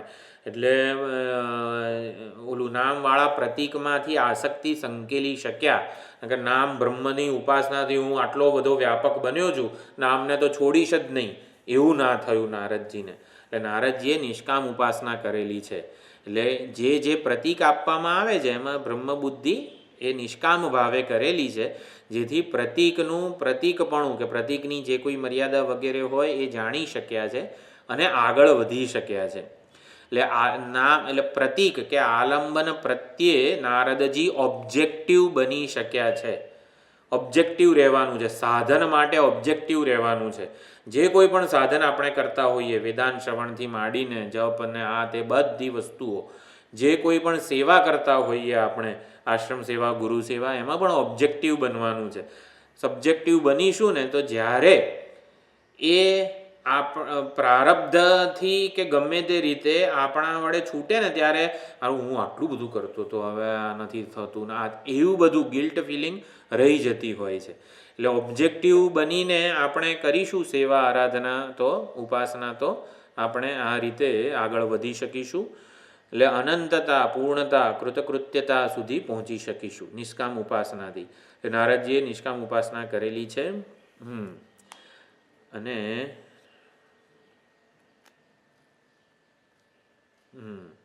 ઉપાસના બ્રહ્મની જ છે. પ્રતીક દરેક પગથિયામાં સૂક્ષ્મ બનતું જાય છે. નામમાં બ્રહ્મ બુદ્ધિ, વાણીમાં બ્રહ્મ બુદ્ધિ. તો ઉપાસના તો બ્રહ્મની એટલે સર્વવ્યાપક ચૈતન્યની જ કરવાની છે. સર્વવ્યાપકતા વાળો ગુણ જે છે બ્રહ્મનો, એ અહીંયા ઉપાસનાનો મુખ્ય ઓલું પ્રેરક હોય છે. ઉપાસના બ્રહ્મની જ છે. પ્રતીક ધીમે ધીમે સ્થૂળથી સૂક્ષ્મ તરફ વ્યાપક મહાન બનતું જાય છે. તો હવે તો નારદજીએ પોતાના વિશેનો જે ખ્યાલ હતો આ વાણીની ઉપાસના કરવા દ્વારા, એ હજી એટલે શોક નિવૃત્તિ ન થઈ, અને માટે એ આગળ હવે પૂછે છે વાણી કરતાં કંઈ શ્રેષ્ઠ છે ખરું? તો અહીંયા સનતકુમાર આગળ ત્રીજા ખંડમાં કહે છે મનોવાવ વાચઃ ભૂયઃ. તો મન વાણી કરતાં ભૂયઃ શ્રેષ્ઠ છે, વ્યાપક છે, કારણ રૂપ છે. એટલે વાણીનું પણ કારણ આ મન છે, મહાન છે, વ્યાપક છે. યથા વૈ દ્વેવા બરોબર મોસ્ટલી અનુભવતી મનસા મંત્રન. તો મન વડે જ વાણી આ બધું પ્રાપ્ત કરે છે, જ્ઞાન પ્રાપ્ત કરે છે. મન વડે જ મંત્રોને ભણે છે, અને જેવું ભણેલું હોય ઋગ્વેદ, યજુર્વેદ વગેરે બધું, એ બધું બોલે છે અને એ પ્રમાણે કર્મો કરે છે. બધી જ વસ્તુઓ મન વડે જ જાણે છે. ઇમમ ચ લોકમ અમુમ ચ, માટે મનોહિ બ્રહ્મ મન ઉપાસ્વ ઇતિ. આ પ્રમાણે નારદજીને માટે આગળનું એક પ્રતીક આ અહીંયા સનતકુમાર કહે છે. તો મન એ વાણીનું કારણ છે, વાણીને અભિવ્યક્ત કરનાર છે, વાણી કરતાં સૂક્ષ્મ છે, વાણી કરતાં ચડિયાતું છે, વાણી કરતાં વધારે વ્યાપક છે. તો અહીંયા મનનો અર્થ શું કર્યો છે? ઈચ્છાત્મક મન. એટલે ઈચ્છાત્મક મન વાણી કરતાં શ્રેષ્ઠ છે. તો અહીંયા મનનો અર્થ વિવક્ષા બુદ્ધિ, એટલે ઈચ્છા અથવા તો વિવક્ષા, ઇન્ટેન્શન જે છે ને ઇંગ્લિશ શબ્દ એ, એટલે જ્યારે ઇન્ટેન્શન કંઈક વિવક્ષા હોય બોલવાની ત્યારે વાણી બોલે છે. એટલે મન એટલે શું? ઇન્ટેન્શન અથવા તો વિવક્ષા. તો આ અર્થ છે. એટલે intentional mind operates and persuades organ of speech. વાણીને શબ્દના ઉચ્ચારણમાં પ્રેરે છે કોણ? તો મનમાં વિવક્ષા બુદ્ધિ હોય. એટલે જે વિવક્ષા અત્યારે પણ હું જે બોલી રહ્યો છું એ બોલવાની વિવક્ષા, કંઈક અર્થ મારે પહોંચાડવો છે. ભાઈ બ્રહ્મ બુદ્ધિ કરવી એટલે શું, મન એટલે શું, વગેરે વગેરે કંઈક વિવક્ષા છે. સકામ અને નિષ્કામ ઉપાસનાનો ભેદ શું છે? તો સૌથી પહેલાં એ મારે પહોંચાડવું છે. એટલે મારે કંઈક કહેવું છે, કંઈક કહેવાની ઈચ્છાવાળું ચૈતન્ય એને મન કહેવાય. એટલે વિવક્ષા બુદ્ધિ અથવા તો ઇન્ટેન્શન એને મન કીધું છે, એ વાણી કરતાં શ્રેષ્ઠ છે. એટલે મન રૂપી જે ઇન્ટેન્શન છે એ જ વાણી રૂપે પ્રગટ થતું હોય છે, એટલે વાણી દ્વારા અભિવ્યક્ત થતું હોય છે. આ મન એટલે જ મનમાં જ સર્વ પ્રકારનો વ્યવહાર થાય અને પછી એ પ્રગટ થતો હોય છે. એટલે મન વાણીનો અંતર્યામી છે, મન વાણીનું નિયંતા છે. એ પ્રમાણે પણ મન વાણી કરતાં સૂક્ષ્મ છે. એટલે મનસ્યનમ એટલે ઇન્ટેન્શન, એટલે મન વાણી કરતાં વધારે વ્યાપક છે. કર્તૃત્વ, ભોક્તૃત્વ બધી જ વસ્તુઓ સૌથી પહેલાં મનમાં જ હોય છે. મનમાં જ ઇન્ટેન્શન રૂપે, વિવક્ષા રૂપે હોય છે. હું આ શબ્દોનું ઉચ્ચારણ કરું, હું આ પાણી પીવું, હું આ અન્ન વગેરે ગ્રહણ કરું, એવું ઇન્ટેન્શન, એવી વિવક્ષા હોય છે. એ પ્રમાણે વાણી દ્વારા મમ્મી મને ભૂખ લાગી છે, એ પ્રમાણે વાણી શબ્દોનું ઉચ્ચારણ કરે. એટલે સૌથી પહેલાં કર્તૃત્વ, ભોક્તૃત્વ બધું મનમાં જ જન્મે છે ઇન્ટેન્શનના રૂપે, અને માટે વાણીનું કારણ છે મન. એટલે મન વડે કંઈક કહેવાની ઈચ્છા થાય ત્યારે વાણી બોલે. વાણી એમને બડબડાટ નથી કરતી, જેને જલ્પને શું કહેવાય છે, રાત્રે સૂતી વખતે બોલીએ ને, એક શબ્દ છે સંસ્કૃતનો, જલપતિ એવું છે કદાચ. હા, એટલે કંઈ અર્થ વગરનું કંઈ વાણી નથી બોલતી જ્યારે ઇન્ટેન્શન હોય ત્યારે. એટલે મન વાણીનું કારણ એવું મન અથવા તો ઇન્ટેન્શન કે વિવક્ષા છે. પછી અહીંયા થોડેક મનરૂપી પ્રતીકમાં બ્રહ્મ બુદ્ધિ ક્યારે થાય? જ્યારે મનરૂપી પ્રતીકનો મહિમા ગાવામાં આવ્યો હોય. તો અહીંયા મંત્રમાં મનરૂપી પ્રતીકનો થોડોક મહિમા ગાવામાં આવ્યો છે કે મન જ આત્મા છે, આત્માનો સર્વ વ્યવહાર મનરૂપી ઉપાધિને લીધે થાય છે. આજે આત્માએ કંઈક જોવું હોય, ચૈતન્યને કંઈક જોવું હોય તો એ આવી રીતે મારે આ દૃશ્ય જોવું છે એમ કરીને એ પોતે દૃશ્ય જોવાની ઈચ્છા કરે કે ચાલો આજે આ જોવું છે તો ત્યાં જઈએ. એ પ્રમાણે મનનું ઇન્ટેન્શન આત્મા દ્વારા આવી રીતે પ્રગટ થતું હોય છે. આત્માનું આ ઇન્ટેન્શન છે મનરૂપી ઉપાધિ દ્વારા પ્રગટ થતું હોય છે. એટલે આત્માનો બધો જ વ્યવહાર મન વડે થાય છે. માટે મન ઉપાધિ વાણી કરતાં વધારે સૂક્ષ્મ, વ્યાપક, ચઢિયાતી, શ્રેષ્ઠ વગેરે બધું છે. મન જ લોક છે. મન હોય તો લોક અને લોકની પ્રાપ્તિનું અનુષ્ઠાન થાય. એટલે કોઈ પણ વસ્તુ જ્યાં મન તેઓ જેવું મન તેવો માનવી, અથવા તો અત્યારે આપણું મન આશ્રમમાં હોય તો આપણે આશ્રમમાં છીએ. અત્યારે આપણું સવારે 6 વાગે ગંગાધરેશ્વર ભગવાનની યાદ આવે અને આપણે ત્યાં ઋષિકેશ આશ્રમમાં પહોંચેલા કહેવાઈએ. એટલે મન જ્યાં હોય એટલે મન જ લોક છે. લોક એટલે અનુભવ. એટલે ગંગાધરેશ્વર ભગવાનની આરતી યાદ આવી જાય તો તરત આપણે ત્યાં પહોંચેલા કહેવાઈએ. એ પ્રમાણે લોક અને લોકની પ્રાપ્તિનો ઉપાય, કર્મ કે ઉપાસના જે કંઈ પણ છે એ બધું આ મન જ છે. એટલે મન વડે જ બધું થાય છે. આમ આત્માની અભિવ્યક્તિ મન દ્વારા જ થાય છે. આત્માને કંઈ પણ વ્યવહાર કરવો હોય તો એ આત્મા ચૈતન્ય જે છે, જોવું હોય, બોલવું હોય, સાંભળવું હોય તો મન દ્વારા જ કરે છે. મનરૂપી ઉપાધિ જોઈએ. મનરૂપી ઉપાધિ વગર આત્મા તત્વ કોઈ જ વ્યવહાર ન કરી શકે. ચૈતન્યને જોવાની ઈચ્છા થાય તો એ મન વડે મનમાં સાથે તાદાત્મ્ય કરે, મન દ્વારા આંખ જોડે તાદાત્મ્ય કરે, આંખ દ્વારા દૃશ્ય જોડે તાદાત્મ્ય કરે. એમ મન દ્વારા જ ચૈતન્યનો બધો જ વ્યવહાર સિદ્ધ થાય છે. માટે મનમાં આપણે ચૈતન્ય અથવા તો બ્રહ્મ બુદ્ધિ કરવાની છે. મન ઉપાસ્વ ઇતિ, તો મન જ બ્રહ્મ છે, મન જ સર્વવ્યાપક છે, મન જ બધું અંતિમ તત્વ છે. જો મન બ્રહ્મ છે એટલે શું, એવી ઉપાસના કરવાનું કહે છે. તો બ્રહ્મ એટલે શું, એક તો સર્વવ્યાપક ચૈતન્ય અર્થ પણ થાય છે, અને અંતિમ તત્વ, આ સૃષ્ટિમાં જાણવા યોગ્ય ચરમ અંતિમ તત્વ એટલે બ્રહ્મ. તો મનને જાણી લઈશું ને તો આપણને જે જોઈએ છે ને એ બધું પ્રાપ્ત થઈ જશે. આવી રીતે પ્રતીકમાં પૂર્ણતાનું આવાહન કરવાનું છે. આપણે કૃષ્ણ ભગવાનની, શંકર ભગવાનની, રામ ભગવાનની ઉપાસના કેવી રીતે કરીએ છીએ? ભાઈ મને જે જોઈશે ને એ બધું આ શ્રી વિગ્રહ રામકૃષ્ણ વગેરે છે એ બધું એમની કૃપાથી, એમના અનુગ્રહથી મળી જશે. એટલે પૂર્ણનું આવાહન આપણે એક પ્રતીકમાં કરીએ છીએ. તો અહીંયા મનરૂપી પ્રતીકમાં પૂર્ણનું આવાહન કરીએ છીએ. એટલે મનની બ્રહ્મરૂપે ઉપાસના એટલે મનરૂપી પ્રતીકમાં પૂર્ણનું આવાહન કરીએ છીએ નિષ્કામ ભાવે. એટલે બધું જ મનરૂપી, મન વડે જ બધું થાય છે, મન વડે જ કર્મો થાય છે, મન વડે જ બધો ભોગ વગેરે થાય છે. અને માટે મન બ્રહ્મ છે. એટલે મંત્રોનું અનુષ્ઠાનથી માંડીને ભણવાનું પણ બધું મન વડે જ થાય છે. મન ના હોય તો કંઈ વિદ્યા વગેરે ગ્રહણ થતું નથી. તો આ પ્રમાણે મન વાણીનું પણ કારણ છે, વાણી કરતાં વ્યાપક છે. અને માટે મનમાં બ્રહ્મ બુદ્ધિ કરવી જોઈએ. એ પ્રમાણે ઉપાસના કરવાનું કહે છે.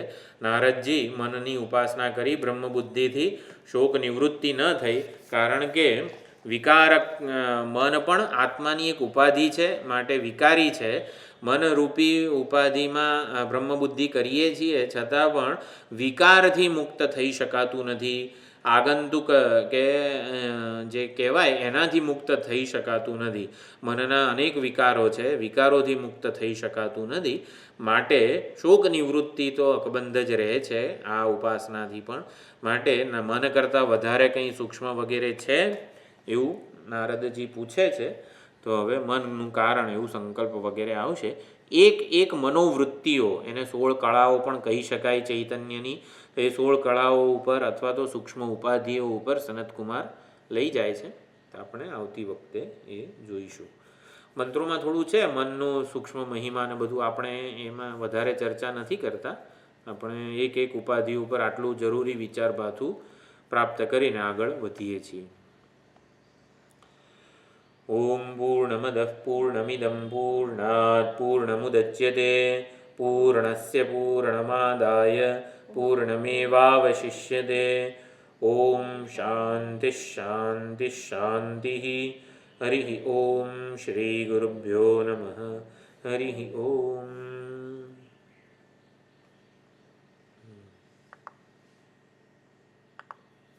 Recording stop.